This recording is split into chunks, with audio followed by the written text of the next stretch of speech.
할렐루야. 3월 29일 아침 기도회를 시작하겠습니다. 오늘도 하나님의 말씀으로 힘차게 하루를 시작하는 우리 성도님들 되시기 바랍니다. 오늘 말씀은 누가복음 22장 39절부터 53절까지의 말씀입니다. 예수께서 나가사 습관을 따라 감람산에 가시매 제자들도 따라갔더니 그곳에 이르러 그들에게 이르시되 유혹에 빠지지 않게 기도하라 하시고 그들을 떠나 돌 던질 만큼 가서 무릎을 꿇고 기도하여 이르시되 아버지여 만일 아버지의 뜻이거든 이 잔을 내게서 옮기시옵소서. 그러나 내 원대로 마시옵고 아버지의 원대로 되기를 원하나이다 하시니 천사가 하늘로부터 예수께 나타나 힘을 더하더라. 예수께서 힘쓰고 애써 더욱 간절히 기도하시니 땀이 땅에 떨어지는 핏방울같이 되더라.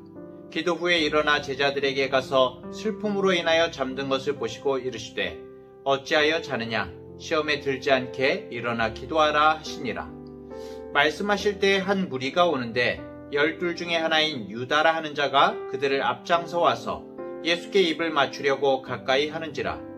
예수께서 이르시되 유다야 네가 입맞춤으로 인자를 파느냐 하시니 그의 주위 사람들이 그 된 일을 보고 여짜오되 주여 우리가 칼로 치리이까 하고 그 중에 한 사람이 대제사장의 종을 쳐 그 오른쪽 귀를 떨어뜨린지라. 예수께서 일러 이르시되 이것까지 참으라 하시고 그 귀를 만져 낫게 하시더라. 예수께서 그 잡으러 온 대제사장들과 성전의 경비대장들과 장로들에게 이르시되 너희가 강도를 잡는 것 같이 검과 몽치를 가지고 나왔느냐?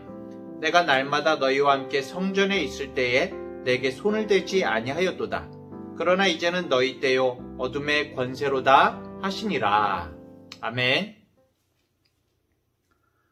6월절에 마지막 식사를 하신 후에 예수님께서는 습관을 따라 감람산으로 가셨습니다. 제자들도 따라갔죠. 왜 감람산으로 가셨을까요? 네, 기도하시려고 가신 거죠. 우리는 대체로 새벽이나 아침에 또는 밤늦게 기도를 많이 합니다. 또 장소적으로는 예배당이나 산에 있는 기도원을 많이 찾곤 하죠. 지금은 코로나로 인해서 이렇게 온라인 기도회를 갖지만 우리는 기도하기 위해서 특별한 시간에 특별한 장소를 찾곤 합니다. 왜 그렇습니까? 특별히 아침이나 저녁 시간대가 거룩한 시간입니까? 아니면은 예배당이나 기도원이 거룩한 장소이기 때문일까요?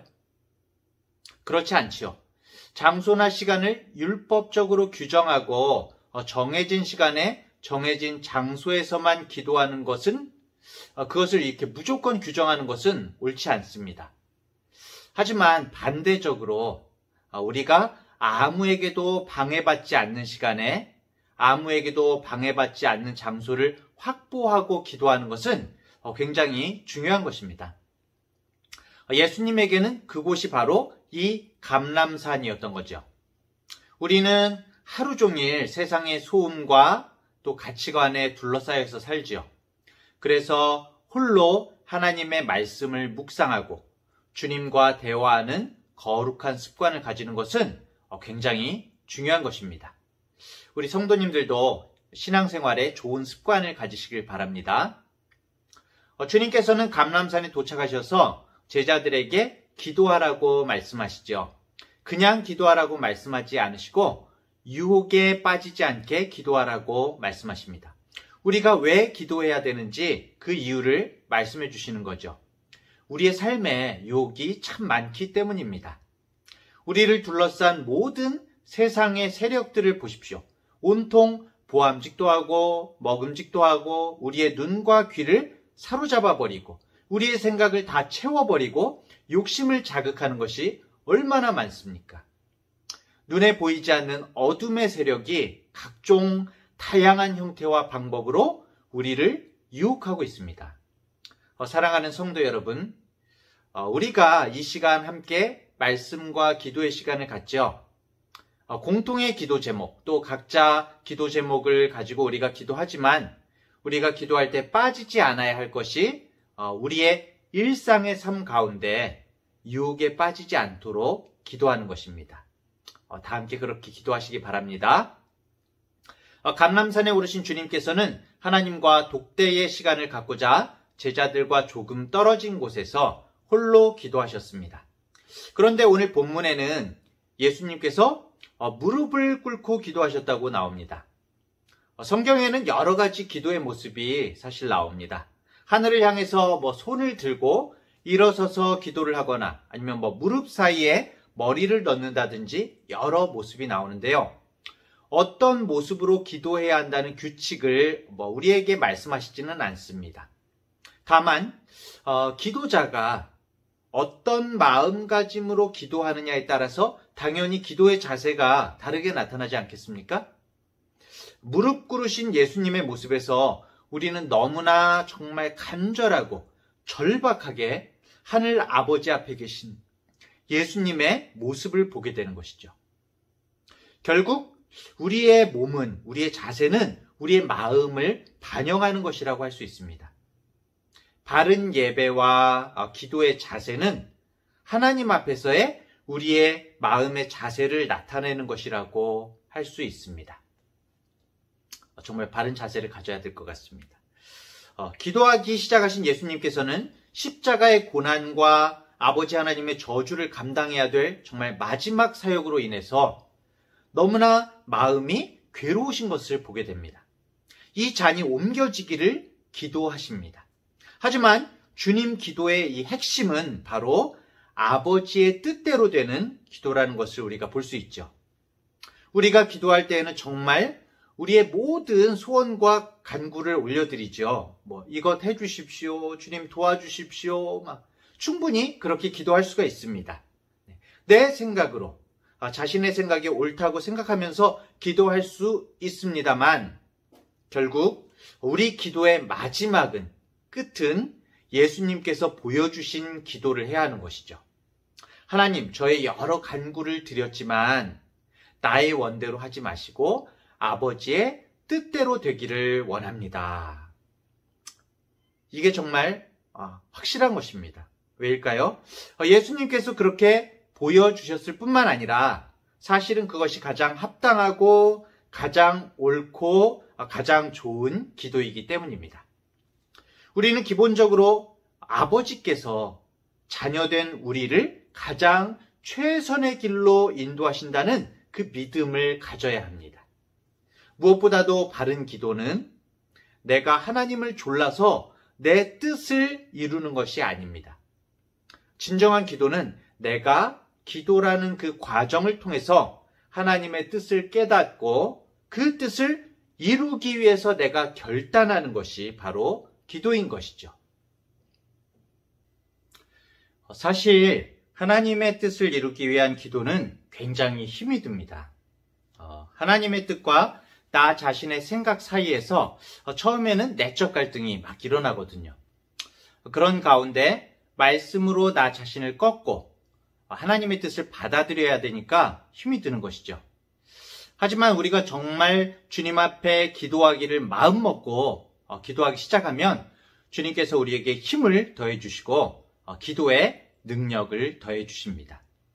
오늘 예수님께서도 얼마나 간절히 기도하시는지 44절에 보면은 땀이 땅에 떨어지는 핏방울같이 되었다고 복음서는 기록하고 있습니다. 이 구절에 대해서 여러 해석이 있죠. 땀 흘리며 애쓰시고 힘쓰시는 것을 그렇게 상징적, 비유적으로 표현한 것이다 라고 그렇게 말하기도 하고, 기도하신 곳이 겟세마네 동산이지 않습니까? 기름 짜는 곳이라는 의미의 겟세마네, 히브리 말로는 가슈마님인데요. 올리브 열매가 맷돌에서 으깨져 가지고 갈려서 기름이 나오는 것처럼 처절하게 기도하신 것을 그렇게 표현한 것이다 라는 그렇게 해석하는 학자들도 있습니다. 또 의학적으로는, 아주 사실적으로 의학적으로는 이 극도의 스트레스로 동맥이 터져서 피가 땀샘으로 스며드는 현상이 있는데 헤마티드로시스라고 합니다. 의학 용어라서 어렵네요. 자, 이런 현상이 사형 집행 전에 그 사형수에게서 주로 나타난다고 하는데요.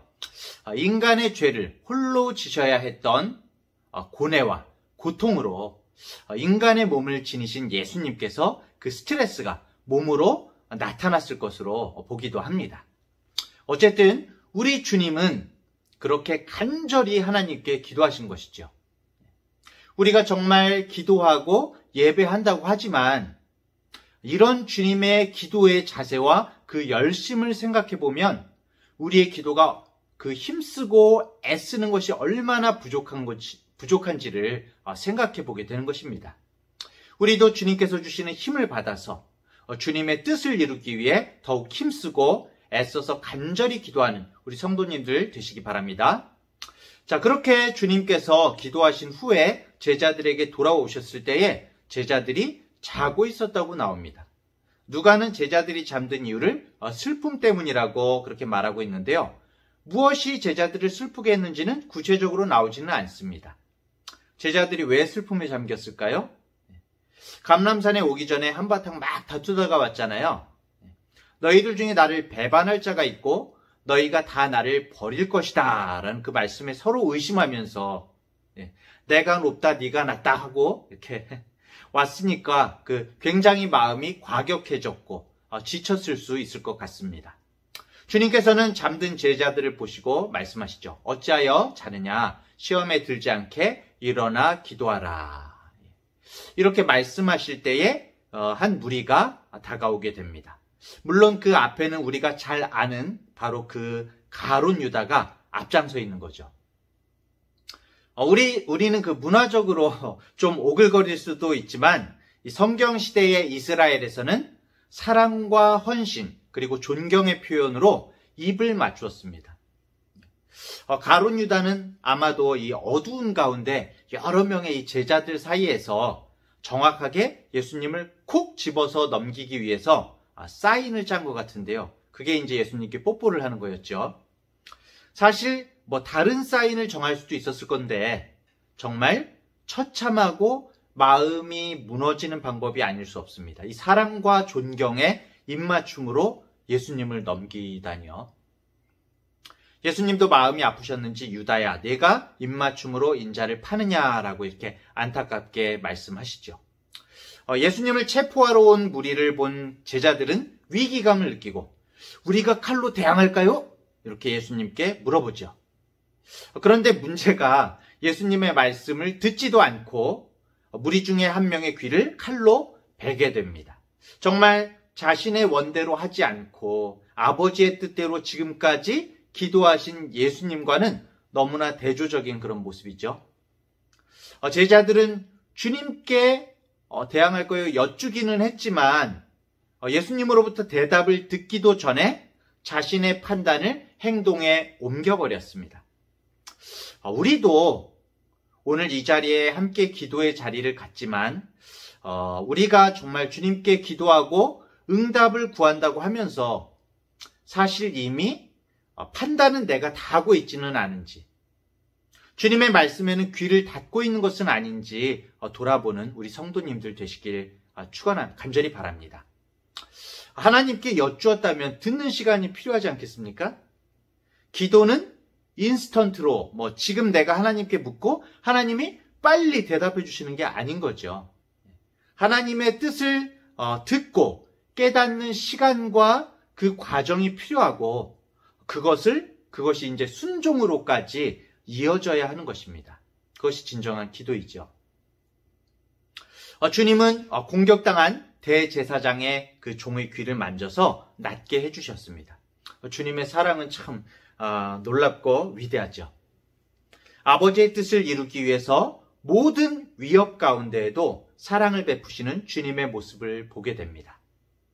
하지만 예수님을 잡으러 온 무리들은 예수님이 어떤 분인지를 전혀 모르고 있어요. 예수님을 무슨 선동꾼이나 강도 정도로 알고 있는 것 같습니다. 주님께서는 그 무리에게 왜 낮에 성전에 있을 때 체포하지 않았느냐 이렇게 말씀하십니다. 그들의 이중성을 지적하시는 거죠. 예수님이 말씀하시거나 병을 고치실 때는 대중들이 무서워서 예수님을 건드리지 못한 거죠. 옳은 일은 이중적으로 하지 않습니다. 사람들의 눈치를 볼 필요가 없습니다. 그렇죠. 우리가 옳은 일을 한다면요. 다른 사람의 눈치를 볼 일이라면은 혼자 있을 때에도 하면 안 되죠. 불의한 일은 사람들의 눈치를 보게 되고 다른 사람을 의식하게 됩니다. 우리 성도님들은 무슨 일을 하든지 사람 눈치 보지 말고 하나님 앞에서 행하시는 우리 성도님들 되시기 바랍니다. 마지막 절에 주님께서 이제는 너희 때요 어둠의 권세로다 라고 말씀하신 것은 사단의 권세가 이제 잠시 허용된 것을 말씀하시는 것입니다. 하지만 결국 주님께서는 그 어둠의 권세를 구원으로 바꾸시죠. 결국 어둠의 때일지라도 그 과정은 하나님의 손바닥 위에 있는 것입니다. 하나님께서는 악한 여러 인간의 잘못된 술수, 그 잘못조차도 하나님 역사의 큰 그림의 일부가 되게 하시고 합력하여서 선을 이루시는 분이시죠. 그리고 결국 주님의 뜻을 이루시는 것입니다. 막 뭔가 안 되는 것 같고 세상에 불의가 판을 치고 어둠이 득세하는 것 같은데 나중에 보면은 주님의 뜻이 다 이루어져 있는 것입니다. 이 세상에 우연이란 없습니다. 우리는 주님의 뜻 가운데 있습니다. 주님의 목적 가운데 있습니다. 우리를 구원하시기 위해 주님을 이 땅에 보내시고 죽기까지 정말 치밀하게 구원 역사를 이끌어 가신 하나님께서 모든 우리의 길도 이끌어 주실 것을 믿으시기 바랍니다. 사랑하는 중앙대학교의 성도님들, 사탄은 오늘도 우리를 유혹합니다. 그 유혹 앞에서 우리는 연약하고 무기력합니다. 그러나 우리에게는 우리의 연약함을 뛰어넘을 수 있는 가장 강한 무기가 있죠. 바로 기도입니다. 기도를 통해서 주님 역시 정말 처음부터 끝까지 하나님의 뜻대로 사실 수 있었고 그 주님의 삶은 제자들에게 그리고 우리들에게 순종의 모범이 되었습니다. 유혹 앞에서 늘 넘어지는 우리 자신을 보면 절망스러울 수밖에 없습니다. 그러나 사랑하는 성도님들, 우리의 연약함을 이길 수 있기 위해 기도하십시다. 오늘 이 아침에 드리는 이 기도를 통해서 오늘 하루 우리의 삶 속에 하나님의 나라가 임하시고 하나님 아버지의 뜻이 온전히 이루어지게 하십시다.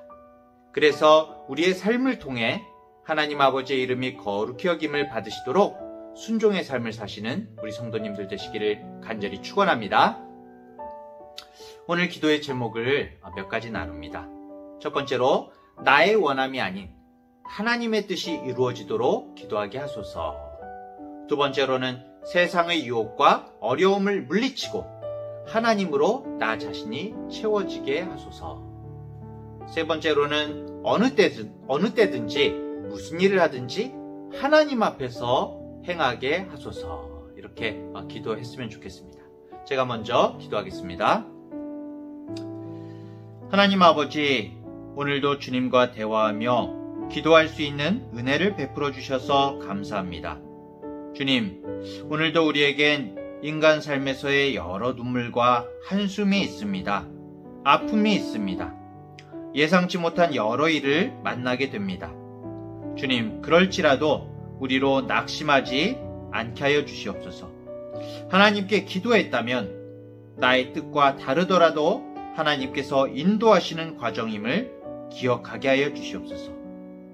가룟 유다와 같은 사람을 만나 배신을 당하더라도 하나님의 뜻을 이루기 위해 그 상황을 받아들이며 그 사람을 불쌍히 여기는 마음을 갖게 하옵소서. 예수님께서 성부 하나님의 때를 기다리며 순종하셨듯이 세상을 살아가면서 어둠의 때를 만나더라도 하나님의 때는 반드시 오며 어둠의 권세가 사라질 것임을 믿게 하여 주시옵소서. 우리의 연약함을 긍휼히 여겨주셔서 오늘도 주님 앞에 무릎 꿇는 우리의 기도를 들어주시고 우리 안에 주님을 따라갈 수 있는 힘을 주시옵소서. 그래서 오늘 하루도 하나님께서 주신 영원한 생명을 누리는 한 날이 되게 하여 주시옵소서. 우리를 사랑하시는 예수님의 이름으로 기도합니다. 아멘.